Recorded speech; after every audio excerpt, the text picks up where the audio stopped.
Еще не все запаханы окопы, следы войны, следы прошедших гроз. И матери во всех в концах Европы еще своих не осушили слез.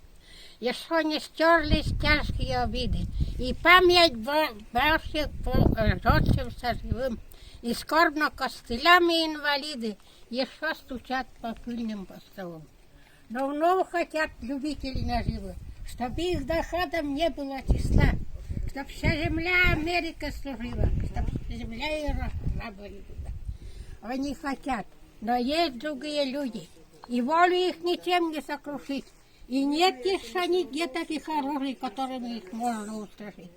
Бояк с врагом, свой огонь, воду. Они во имя Родины прошли. Они за мир, за правду, за свободу, за дружбу всех трудящихся земли.